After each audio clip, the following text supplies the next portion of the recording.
Back to my mental health, a crime channel. My name is Huda London. I'm a licensed cognitive behavior therapist, that's a CBT therapist, and a licensed mental health counselor. Please like, share, and subscribe if you enjoy the contents in this channel. I'd like to start by thanking all my subscribers, my viewers, for all your mindfulness, interesting, intelligent, knowledgeable comments. I love the fact that everyone has so much respect and love for each other in this channel. I really do appreciate that. And I would once again like to give a shout out to Outcast.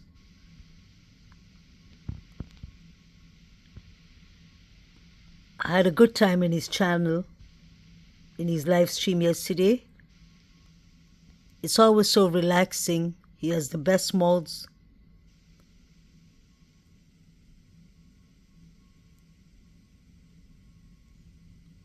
He made a nice rap song actually, for me or for mental health, for both of us actually, and I really appreciate that. So thank you, Outcast. He has a very interesting channel.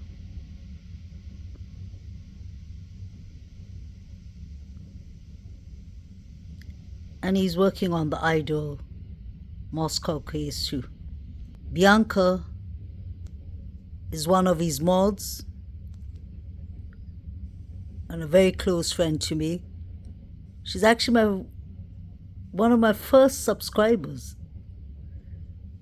Bianca has her own channel. Please like, subscribe for both Bianca and Outcast. I really enjoy his music and his iPodcasts. So I'll try and put down the link below. His name is Outcast, and Bianca has her own channel. Today I'd like to talk about Kaylee's parents. I came across this interview, which was conducted in the beginning of this case. Please listen carefully to what Steve says. I don't know what kind of message he's trying to get out to the public, to the media, or to the police themselves. They're sorting through 22,000 registered 2011 to 2013 Honda Elantras, like the one pictured here. These are stock photos, but the car would look similar to this. A car like this is believed to have been near the home of the 4 U of I students when they were killed. They're also looking into this surveillance photo of a white car taken at a nearby gas station around the time the murders took place. Tonight, the family of one of the victims is asking anyone with surveillance video to turn it over to police before it's too late. Our Vanessa Perez explains why waiting any longer could lead to critical video evidence being lost. The clock is ticking, and the Goncalves family says video surveillance could be erasing as more time goes by with the case unsolved. Goncalves family says video surveillance could be erasing as more time goes by with the case unsolved. No matter how insignificant it may seem to you, it could help investigators crack the case. I want this person found so bad. A plea from parents desperate for answers to their daughter and the other victims' murders. The Goncalves family fears video evidence could be disappearing. It's the community that can help. So we really feel like that's a very technology-savvy generation in that town, all those college students. So that's an asset, and to not take advantage of that asset seems pretty naive. The Goncalves family says they want to do anything they can to help the investigation, but believe investigators could be missing the mark. Imagine if you're a parent and you have pertinent information to this, like that dog, and you're asking me to just shut up. It's not going to happen. I'm going to find a microphone and I'm going to talk to it and I'm going to tell people this is important. What is or not? How can you eat that? How could you suppress that? It's something you know could help your child and help everyone in that house find justice. Force them to ask you the question. Christy Goncalves speaks about what she believes happened in the early morning hours of November 13th. And went in very methodical. I think he really thought it out. I think he was quick. I think it was quiet, and he got in and he got out. How could you suppress that? Something you know could help your child and help everyone in that house find justice. But you can't force them to ask you the question. Christy Goncalves speaks about Steve said, how could you eat that? How could you suppress that? Knowing that a certain information is important to get justice for all the victims and their families. And he mentioned the dog. What were the police asking Mr. G to suppress? I'm sure Steve and Chrissy had a lot of information because they were going around asking everyone in the college. They even tried speaking to one of the surviving roommates, and they were reported for that. Steve even got a FBI warning not to try contacting, I think, the surviving roommates and the students in the college about this case. What were the police asking him to suppress? I always found it strange that Steve said in his first interview to Fox News that the FBI made him sign a waiver form because they were waiting for something that was supposed to come in Kaylee's mail. Was the suspect or suspects sending some of Kaylee's belongings to a house, or writing a letter, a message, a note, a threat, a threatening letter for the FBI to make Steve sign the waiver form? They must have got a tip that something was coming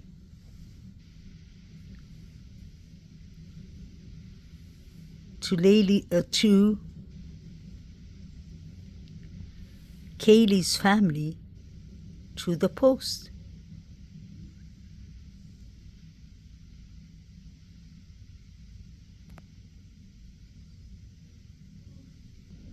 Wonder if it was Kaylee's necklace, piece of jewelry, maybe something they took from the crime scene. Could that be possible? video evidence could be disappearing. It's the community that can help. So we really feel like that's a very technology savvy generation in that town, all those college students. So that's an asset, and to not take advantage of that asset seems pretty naive. The Goncalves family says they want to do anything they can to help the investigation, but believe investigators could be missing the mark. Imagine if you're a parent and you have pertinent information to this, like that dog, and you're asking me to just shut up. It's not going to happen. I'm going to find a microphone and I'm going to talk to it, and I'm going to tell people this is important. Whether it helps solve the case or not, how can you eat that? How could you suppress that? It's something you know could help your child and help everyone in that house find justice. So what was the FBI or the police suppressing when it comes to Steve and Chrissy? The G family were really open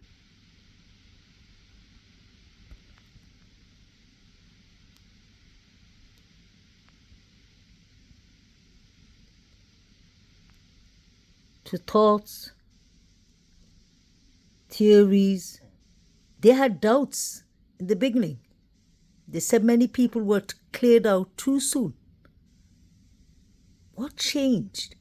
Have they been threatened? Maybe by the suspects?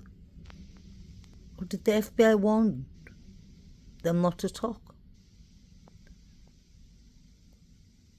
I want to know what were their G family waiting for in the mail, or what was coming through the mail.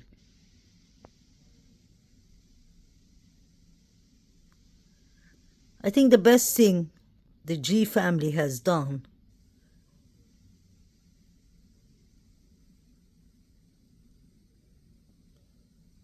Alivira actually is getting us the grub truck video and checking through Kaylee's phone or her phone logs. Others, we wouldn't even have known about that. The G family actually gave us a lot of information in the beginning, and so did the coroner. Last time y'all heard from the police? Thursday, we looked at our phone records. We want to be accurate. We don't want to sell anyone out. About 3 o'clock on Thursday. And Did y'all get an update from the police about the investigation? There was nothing. We have no updates for you. there was no update. They needed me to sign a waiver form so that they could investigate something Some mail. that was mail related. So They wanted Steve to sign a waiver form, something mail related.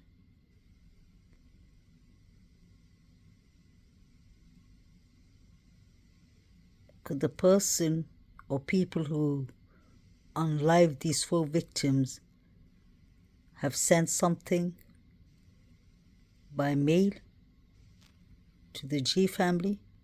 Maybe a remembrance, a necklace, God forbid, a body part or something? This whole case is on a gag order. So we're not going to find out anything, but it is interesting. Why were they specifically asking the G family to sign a waiver form? That makes me believe that Kaylee actually had a stalker. She received the most injuries. It all went down when Kaylee came back. I'm not saying it's Kaylee's fault, but I'm saying this is really connected to Kaylee. And I believe one of the victims, one of the targets had to be in the 2nd floor, and the other target had to be on the 3rd floor.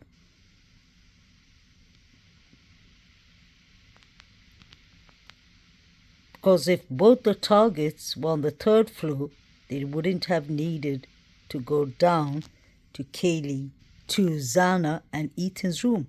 And I don't believe in the theory when they say that Ethan or Zana ran into the suspect when they heard noises and he came and he unalived them. No, he would have to pass through the whole house, kind of, to get to Zana's room. So he would have to take the risk of passing DM's room. It didn't look like he had a problem passing her room, according to her.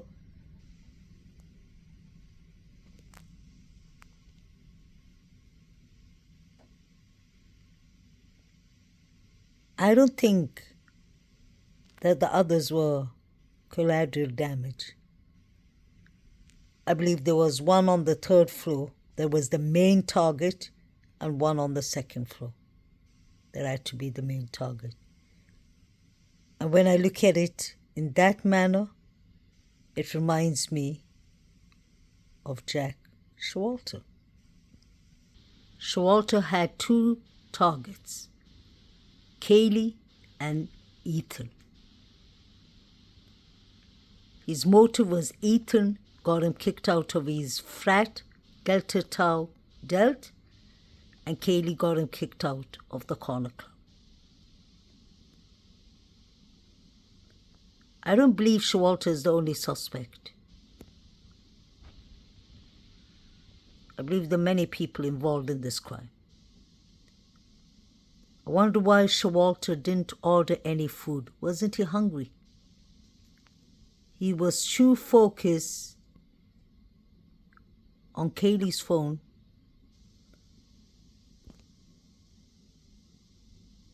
He was arguing with Maddie because she pointed her finger at him and said, F you, mister. So there was some kind of tension going on with Showalter and Maddie. And he threatened them on the way to the grub truck. In my opinion. Why haven't the prosecutor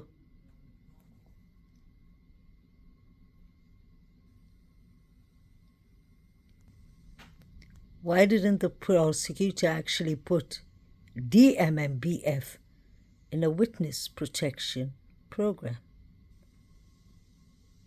I believe the 4 victims were unalived. I don't believe in all these thoughts and speculations of the victims being put in a witness protection program by the FBI. I don't buy that. They wouldn't be using millions on this case, and they wouldn't be using the DP case on Brian Koberger if there wasn't any victims unalived. Why didn't the prosecutors actually put DM and BF under the witness protection program, since they're important witness?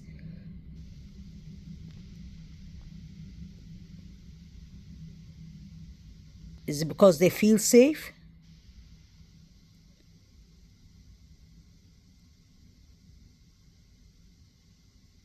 Which they should actually.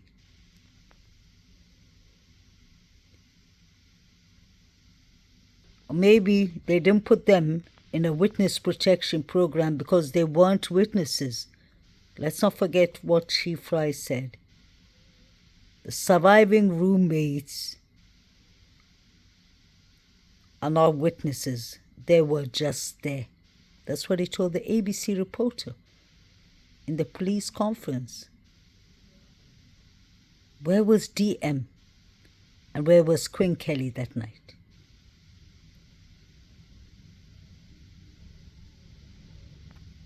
Do you all remember? I've spoken a dozen times within this last 2.5 years about Quinn Kelly. I told you all that he said he's never been to Idaho, Moscow. Although some college students said that they saw him that night with DM. He took pictures with DM, put it on VSCO. That is the app they should be looking at.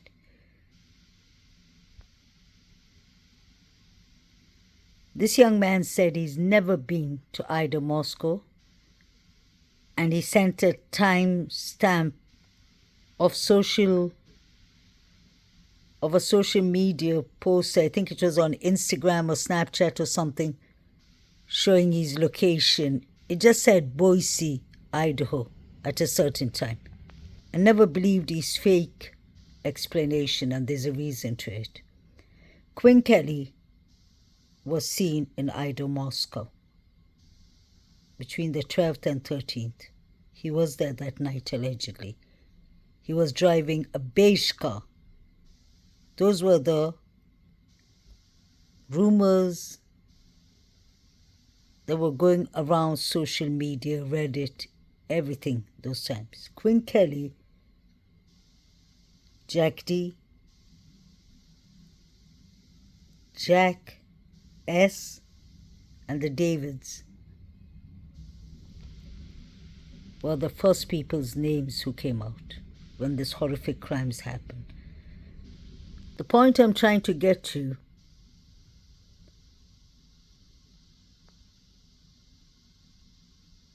is that Mr. Quinn Kelly said he's never been to Idaho, Moscow. But I still have saved the picture. I remember I got early in this case. You will see Quinn Kelly and DM standing in front of the sliding door. 1122 Kings Road is sliding door. And just to let you all know, that picture will be on my thumbnail. You can see the shape of the body, you can see the height. It's clearly DM and it's clearly Quinn Kelly.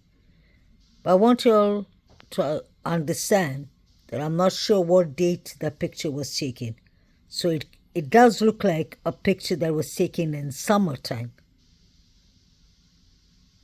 And I believe it was taken the same day that Kaylee, Maddie, Zana, Bethany Funk, and DM took the picture together near the sliding door of all of them wearing pretty summer dresses.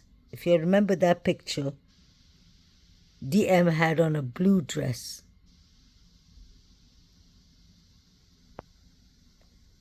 And it looks like she's wearing the same clothes in the picture with Quinn Kelly. So I think that the picture I'll be putting in the thumbnail is a old picture of Quinn Kelly in 1122 Kings Road. But the reason I bring this up is once you see a person lying allegedly about something major, it shows you a sign of their character. For him to say he's never been to Idaho, Moscow, for him to say he's never been to Idaho, Moscow in his life, and the fact is there's a picture of him opening the sliding door of 1122 Kings Road,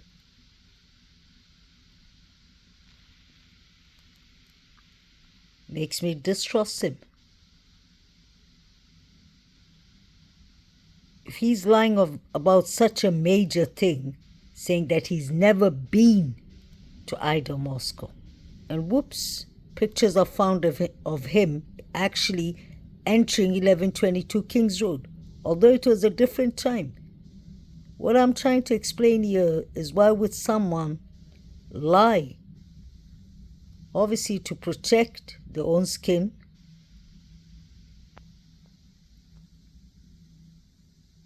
Quinn Kelly needs to be investigated properly.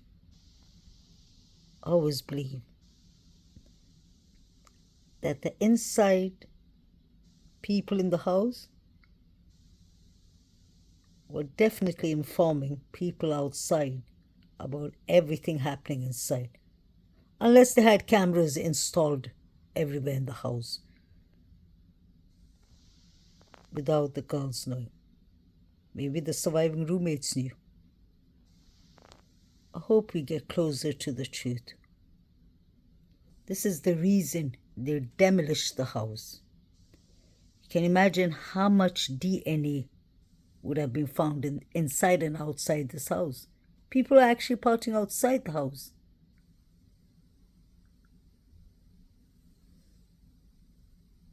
Is that person with the white dress Maddie?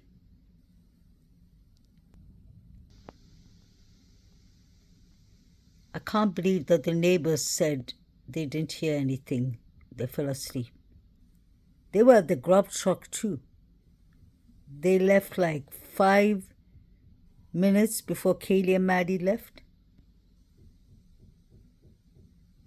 Please like, share, and subscribe. Justice for the 4 victims, condolence to the families.